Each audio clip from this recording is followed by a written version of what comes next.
Hi student, NEET Zoology Solution வீடியோவுக்கு உங்களை அன்புடன் வரவேற்கிறேன்.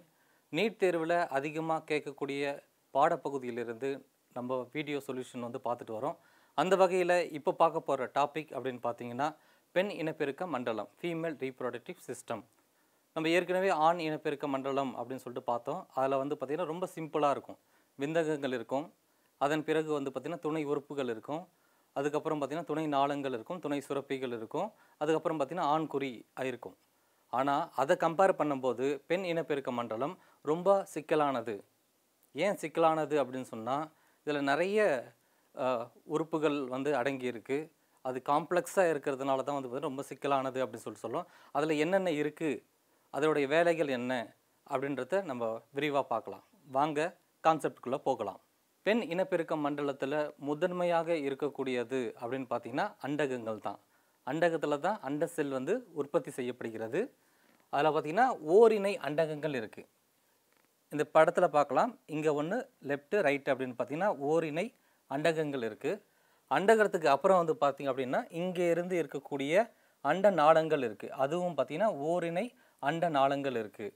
அதன் பிறகு இங்கே வந்துட்டோம் அப்படின்னு பார்த்திங்கன்னா கருப்பை அப்படி சொல்லக்கூடியது. இந்த பிளேஸ் தான் பார்த்திங்கன்னா கருப்பை சொல்லக்கூடியது. கருப்பை அடுத்தது பார்த்திங்க அப்படின்னா பெண் கலவி கால்வாய் அப்படி சொல்லக்கூடியது. அதன் பிறகு பார்த்திங்க அப்படின்னா பெண் குறி இருக்குது. அதுக்கப்புறம் பார்த்திங்கன்னா ஓரிணை பால் சுரப்பிகள். இது எல்லாம் சேர்ந்தது தான் பார்த்திங்கன்னா பெண் இனப்பெருக்க மண்டலம் அப்படின்னு சொல்லிட்டு நம்ம சொல்கிறோம். இப்போ ஒவ்வொன்று பற்றியும் நம்ம டீட்டெயில்ஸாக பார்க்கலாம். ஏற்கனவே சொன்ன மாதிரி பெண் இன செல்லை உருவாக்கக்கூடிய அண்ட செல் உருவாக்கும் உறுப்பான அண்டகங்கள் தான் பெண் இனப்பெருக்க மண்டலத்தின் முதன்மையான பாலுறுப்புகள் அப்படின்னு சொல்லிட்டு சொல்கிறோம். அது எங்கே இருக்குது அப்படின்னு பார்த்தீங்கன்னா அடி வயிற்றின் 2 பக்கங்களிலும் அண்டகங்கள் அமைந்திருக்கும். இதோடைய நீளம் அப்படின்னு பார்த்தீங்கன்னா 2 சென்டிமீட்டர் முதல் 4 சென்டிமீட்டர் வரை நீளம் இருக்கும். இந்த படத்தில் பார்க்கலாம். இது அண்டகம். இதை சுற்றி இருக்கக்கூடியது அப்படின்னு பார்த்தீங்கன்னா இது பார்த்தீங்கன்னா ஜெர்மினல் எபித்தீலியம் அப்படி சொல்லக்கூடியது இனசெல் எபித்தீலியத்தால் ஆனது. இந்த பகுதி மட்டும் ஃபுல்லாகவே கவராக இருக்கும். இங்கே பாருங்கள், சுற்றி கவர் பண்ணிருத்து இனசெல் எபித்தீலியம் அப்படி சொல்லக்கூடியது. அதுக்கு உள்ள என்ன இருக்குது அப்படின்னு பார்த்தீங்கன்னா கார்டெக்ஸ் பகுதி இருக்குது. கார்டெக்ஸ் அப்படின்னா வெளிப்புற புறணி பகுதி. அதுவே உள் பகுதியில் பார்த்தீங்கன்னா மெடுல்லா அப்படி சொல்லக்கூடியது. இது ரெண்டும் சேர்த்து தான் என்ன சொல்கிறோம் அப்படின்னு பார்த்தீங்கன்னா ஸ்ட்ரோமான்னு சொல்கிறோம். அண்டக இழையை வலை அப்படின்னு சொல்லக்கூடிய ஓவாரியன் ஸ்ட்ரோமா அப்படி சொல்லக்கூடியது தான் இந்த அண்டகத்தில் இருக்குது. இதில் இருந்து தான் அண்ட செல் உற்பத்தி செய்யப்படுகிறது.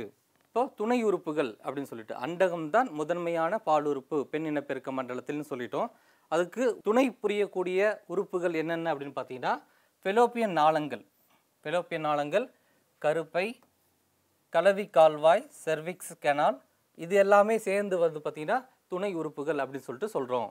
இப்போது ஃபெலோப்பியன் குழாயை பற்றி பார்க்கலாம். ஃபெலோப்பியன் குழாய் பார்த்திங்கன்னா 10லிருந்து 12 சென்டிமீட்டர் நீளம் இருக்குது. இங்கேருந்து ஆரம்பித்து இது வரைக்கும் இருக்கக்கூடியது பார்த்திங்கன்னா நம்ம ஃபெலோப்பியன் குழாய் அப்படி சொல்லிட்டு சொல்கிறோம். 10லிருந்து 12 சென்டிமீட்டர் நீளம் கொண்டவையாக இருக்குது. இந்த ஃபெலோப்பியன் குழாயில் முன்முனையில் பார்த்திங்கன்னா இதை முன்முனை என்ன ஷேப்பில் இருக்குது? புனல் போன்ற பகுதியாக இருக்குது.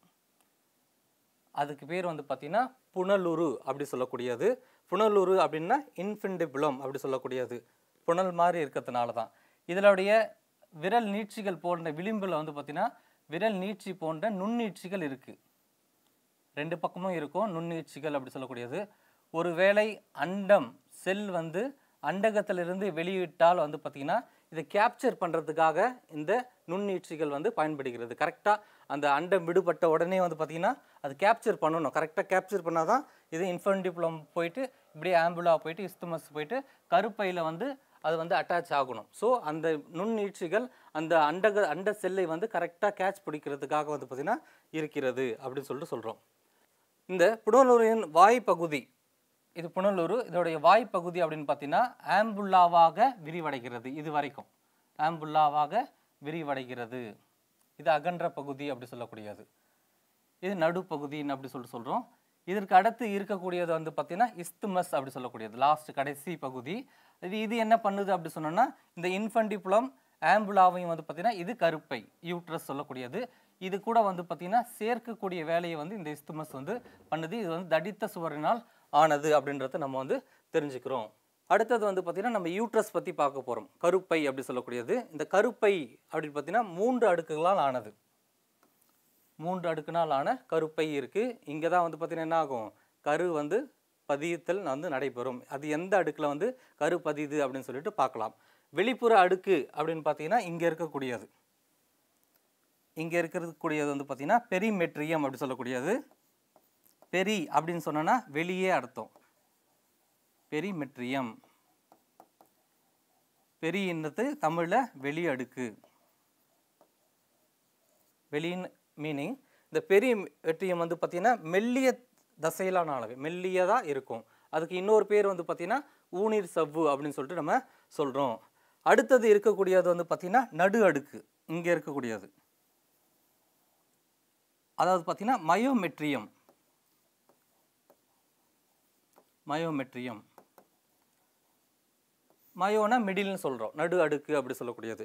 இது ஒரு முக்கியமான வேலை செய்யுது. குழந்தை பிறக்கும்போது வந்து பார்த்திங்க அப்படின்னா அதிகமான ஒரு சுருக்கங்களை ஏற்படுத்தி அந்த குழந்தையை வெளியே தள்ளக்கூடிய வேலையை வந்து செய்கிறது. இது வந்து பார்த்திங்க அப்படின்னா தசையிலான ஆனவை, தடித்த நடு அடுக்கு மயோமெட்ரியம் அப்படி சொல்லிட்டு சொல்கிறோம். இது குழந்தை பிறப்பின் போது வலுவான சுருக்கங்களை ஏற்படுத்துறதுக்கு ரொம்ப முக்கியத்துவம் வாய்ந்த அடுக்கு அப்படின்னு பார்த்தீங்கன்னா நம்ம மயோமெட்ரியம் வந்து சொல்கிறோம். அடுத்து இருக்கக்கூடியது அப்படின்னு பார்த்தீங்கன்னா எண்டோமெட்ரியம் அப்படி சொல்லக்கூடியது. இதுதான் கருப்பையோட உட்சுவர். எண்டோ அப்படின்னு பார்த்தீங்கன்னா உள்பக்கம், அதாவது மெட்ரியம்ன்றது சுவர், உட்சுவர் அப்படி சொல்லக்கூடியது. இது மாதவிடாய் சுழற்சியின் போது வந்து பார்த்தீங்கன்னா பல்வேறு சுழற்சி மாற்றங்களை ஏற்படுத்தக்கூடியது. இங்கே தான் வந்து என்ன ஆகும், கருப்பதித்தல் வந்து நடைபெறும். யூட்ரஸில் தான் வந்து கருப்பதித்தல் வந்து நடைபெறும். ஸோ நம்ம 3 லேயர் பார்த்தோம். ஒன்று வந்து பெரிமெட்ரியம், இரண்டாவது வந்து பார்த்திங்கன்னா மயோமெட்ரியம், அடுத்தது வந்து பார்த்திங்கன்னா எண்டோமெட்ரியம். கருப்பையானது 3 சுவர்களை கொண்டது அப்படின்றத வந்து நம்ம தெரிஞ்சுக்கணும். அடுத்தது வந்து பார்த்திங்கன்னா ஓரினை பால் சுரப்பிகள் அப்படி சொல்லக்கூடியது. இது பால் சுரப்பி. இங்கே வந்து பார்த்திங்க அப்படின்னு பார்த்தீங்கன்னா ஃபேட் டிஷ்யூஸ் வந்து கொழுப்பினாலான இணைப்பு திசுக்கள் வந்து இங்கே இருக்கும். அதுக்கப்புறம் வந்து பார்த்திங்க அப்படின்னா அல்வியோலை அப்படின்னக்கூடிய ஸ்ட்ரக்சர் ஒன்று இருக்குது. நீங்கள் அல்வியோலை எங்கே கேள்விப்பட்டிருக்கீங்க? நுரையீரல் படிக்கும்போது வந்து பார்த்திங்கன்னா அல்வியோலைன்னு சொல்லிட்டு கேள்விப்பட்டிருக்கீங்க. இங்கேயே ஒரு அல்வியோலை இருக்குது. அதுவும் வந்து பார்த்திங்கன்னா சாக்லைக் ஸ்ட்ரக்சர் இருக்கும். கேஸஸ் எக்ஸ்சேஞ்ச், வாயு பரிமாற்றத்திற்கு உதவக்கூடியதாக இருக்குது. இங்கேயே வந்து பார்த்திங்க அப்படின்னா இங்கே சாக்லைக் ஸ்ட்ரக்சர் வந்து இங்கே இருக்கும். சாக்லைக் ஸ்ட்ரக்சர் இருக்கும். இங்கே தான் வந்து பார்த்திங்கன்னா பால் உற்பத்தி ஆகுதல் நடைபெறுகிறது. பால் உற்பத்தியால் நடைபெறுது. இன்கேஸ் வந்து இங்கே பால் உற்பத்தி நடைபெற்றுச்சு அப்படி சொன்னால் இங்கே என்ன ஆகுது, இங்கேருந்து பால் உற்பத்தி ஆகிட்டு எங்கே வருது அப்படின்னு சொன்னால் இந்த நாளத்துக்கு வருது. இதுக்கு பேர் வந்து பார்த்திங்கன்னா பால் உந்து நாளம், லாக்டிஃபெரஸ் டக்ட் அப்படி சொல்லக்கூடியது. அங்கேருந்து இங்கே வந்து பார்த்திங்கன்னா லாக்டிஃபெரஸ் சைனஸ் அப்படி சொல்லக்கூடிய ஒரு பால் குழியில் வந்து சேகரமாகிறது. இங்கே சேகரமாகின பின்னர் வந்து பார்த்திங்கன்னா நுண்ணிய துளை வழியாக வந்து பார்த்திங்க அப்படின்னா மில்க் ஃப்ளோ வந்து பார்த்திங்கன்னா இங்கே வந்து நடைபெறும். காம்பின் வழியாக மில்க் வந்து பார்த்திங்கன்னா பால் வந்து வெளியேறுகிறது. இந்த வகையில் தான் வந்து பார்த்திங்கன்னா பால் சுரப்பி வந்து செயல்படுகிறது அப்படின்றத நம்ம வந்து தெரிஞ்சுக்கணும். என்ன ஸ்டூடெண்ட், பெண் இனப்பெருக்க மண்டலத்தை பற்றி கான்செப்டில் நிறைய தெரிஞ்சிருப்பீங்கன்னு நினைக்கிறேன். நிறைய விஷயங்கள் தெரிஞ்சிருக்குன்னு நினைக்கிறேன். இதற்கு முன்னாடி நடைபெற்ற போட்டித் தேர்வுகளில் என்னென்ன கொஸ்டின்ஸ் பெண் இனப்பெருக்க மண்டலத்திலேருந்து கேட்டிருக்காங்க அப்படின்னு சொல்லிட்டு இப்போது பார்க்கலாம். முதல் கொஸ்டின், கீழே 2 அறிக்கைகள் கொடுக்கப்பட்டுள்ளன. கூற்று ஏ என மற்றொன்று காரணம் ஆர் என குறிக்கப்பட்டுள்ளது.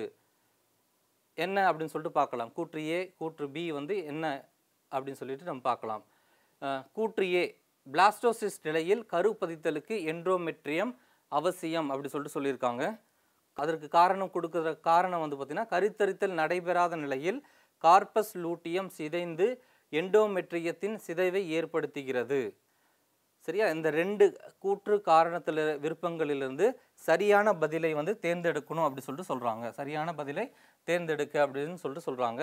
அதில் ஆப்ஷன் வந்து பார்த்திங்கன்னா ஏ மற்றும் ஆர், அதாவது அசர்டேஷன் அண்ட் ரீசன் இரண்டும் உண்மைதான், ஆனால் ஆர் என்பது ஏயின் சரியான விளக்கம் அல்ல அப்படின்னு கொடுத்துருக்காங்க. இந்த கூற்றை மறுபடியும் பார்க்கலாம். பிளாஸ்டோசிஸ்ட் நிலையில தான் வந்து பார்த்திங்கன்னா கருப்பதித்தல்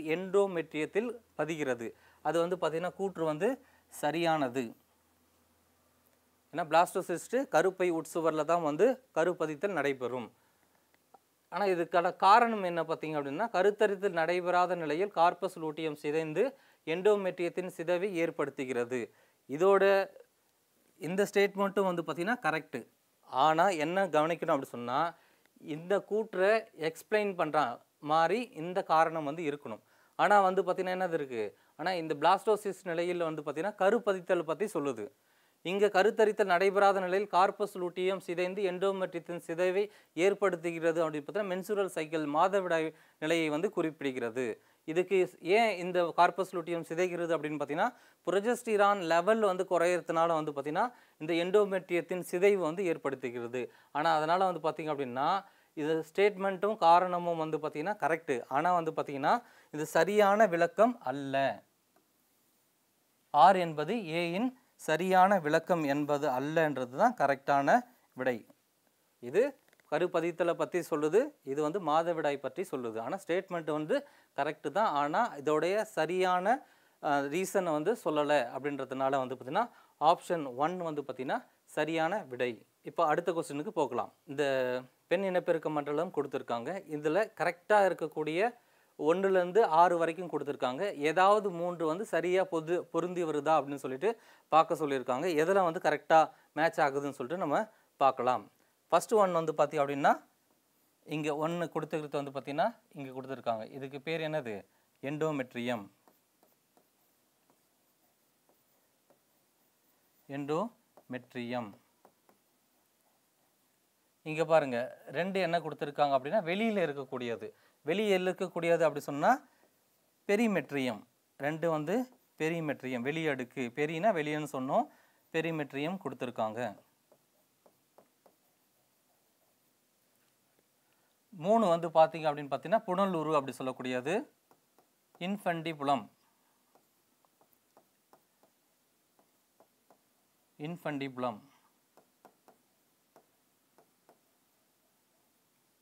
4 வந்து பார்த்தீங்கன்னா விரல் போன்ற நீட்சிகள் கொண்ட இந்த நுண்ணீட்சிகள் அப்படி சொல்லக்கூடிய ஃபிம்ப்ரியே, விரல் நீட்சிகள்.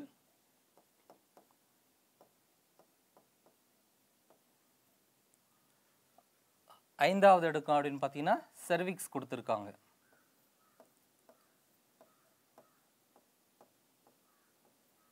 செர்விக்ஸ். 6 வந்து பார்த்தீங்க அப்படின்னா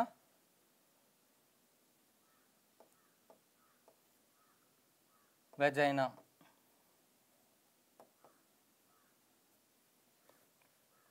இப்போ பாருங்கள் கரெக்டாக எது மேட்சாக இருக்குன்னு பார்க்கலாம். கரெக்டான ஆன்சர் வந்து பி ஆன்சர். எப்படின்னு பார்த்தீங்கன்னா 3 வந்து இன்ஃபண்டிபுலம், அடுத்தது 4 வந்து பிம்ப்ரியே, அடுத்தது 5 வந்து பார்த்தீங்கன்னா செர்விக்ஸ் அப்படி சொல்லக்கூடியது. இது எல்லாமே கரெக்டாக வந்து பார்த்தீங்கன்னா மேட்ச் ஆகிறது வந்து பார்த்தீங்கன்னா பி ஆப்ஷனில் தான் வந்து கரெக்டாக மேட்ச் ஆகுது. இதுதான் புனலுரு, விளிம்பு விரல் போன்ற நீட்சிகள். அடுத்தது வந்து பார்த்தீங்க அப்படின்னா கருப்பை வாய் அப்படி சொல்லக்கூடியது. அடுத்த கொஸ்டினுக்கு போகலாம். கூற்று காரணம் வகையை சார்ந்தது. மயோமெட்ரியம் கருப்பையின் மிக முக்கியமான பகுதியாகும். நடுவில் இருக்கக்கூடிய அடுக்கு முக்கியமான பகுதியாகும் அப்படி சொல்கிறாங்க. அதற்கான காரணம் சொல்லியிருக்காங்க. மயோமெட்ரியம் குழந்தை பிறப்பின் போது தீவிர சுருக்கத்திற்கு உதவுகிறது அப்படி சொல்லக்கூடியது. இப்போ கூற்றும் காரணமும் சரியாக பொருந்தி வருதா, சரியான விளக்கமாக இருக்கா அப்படின்னு சொல்லிட்டு பார்க்கணும். ரெண்டுமே என்னது கரெக்டான இது தான். முக்கியமான இது காரணம் வந்து பார்த்திங்கன்னா குழந்தை பிறக்கத்தின் போது வலிமை மிகுந்த சுருக்கங்களை ஏற்படுத்தக்கூடியது அப்படின்னு சொல்லிட்டு நம்ம கான்செப்ட் பார்க்கும்போதே பார்த்தோம். அதனால் வந்து பார்த்திங்கன்னா ரெண்டுமே வந்து சரியானது, அதற்கான சரியான விளக்கமாகும். எங்கே கொடுத்துருக்காங்க பார்க்கலாம். ஆப்ஷன் ஏ, கூற்று மற்றும் காரணம் உண்மை, கூற்று காரணத்திற்கான சரியான விளக்கம் என்பது தான் சரியான விடையும் கூட. இப்போ அடுத்த கொஸ்டினுக்கு போகலாம். அடுத்தது hysterectomy is the surgical removal of அப்படின்னு சொல்லி கொடுத்துருக்காங்க. வேஸ் டெஃபரன்ஸ் கொடுத்துருக்காங்க, மேமரி கிளாண்ட் கொடுத்துருக்காங்க, கருப்பை சொல்லியிருக்காங்க. அடுத்தது வந்து பார்த்திங்கன்னா ப்ராஸ்டேட் கிளாண்ட் அப்படி சொல்லிட்டு கொடுத்துருக்காங்க. ஐஸ்ட்ரக்டமி அப்படின்னு சொல்லக்கூடியது அப்படின்னு பார்த்தீங்கன்னா கருப்பை நீக்கம் அப்படி சொல்லக்கூடிய, தமிழில் வந்து கருப்பை நீக்கம் அப்படி சொல்லக்கூடியது. அப்போ கருப்பை நீக்கம் அப்படின்னா என்னது ஈஸியாக உங்களுக்கு தெரிஞ்சிடும். கருப்பையை வந்து அறுவை சிகிச்சை மூலம் அகற்றக்கூடிய அந்த அறுவை சிகிச்சைக்கு தான் வந்து பார்த்திங்கன்னா நம்ம ஹைஸ்ட்ராக்டமி அப்படி சொல்லக்கூடியது, தமிழில் கருப்பை நீக்கம் அப்படி சொல்லிட்டு ஈஸியாக வந்து பண்ணலாம்.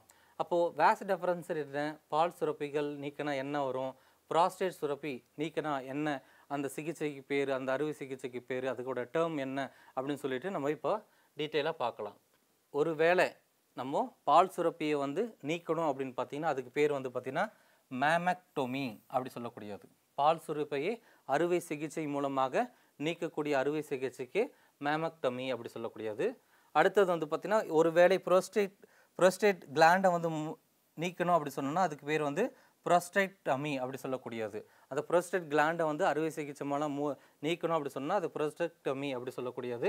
அடுத்தது வந்து பார்த்திங்க அப்படின்னா இந்த வேஸ் டிஃபரன்ஸை வந்து நீக்குவது பார்த்திங்கன்னா உங்களுக்கு நிறைய தெரியும், அறுவை சிகிச்சை மூலமாக நீக்கிறது வேசக்டமி அப்படி சொல்லக்கூடியது.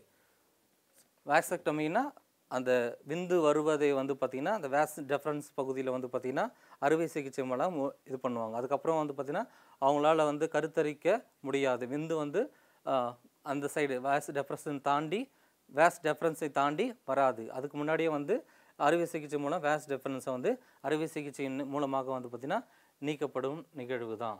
ஸோ இதெல்லாம் நம்ம தெரிஞ்சுக்கிட்டோம். என்ன ஸ்டூடெண்ட், பெண் இனப்பெருக்க மண்டலத்தை பற்றி இன்றைக்கி கான்செப்ட் பார்த்துருப்பீங்க, புரிஞ்சிருக்குன்னு நம்புகிறேன். மீண்டும் இது போன்ற இன்னொரு கான்செப்டோடு உங்களை வந்து சந்திக்கிறேன். வணக்கம்.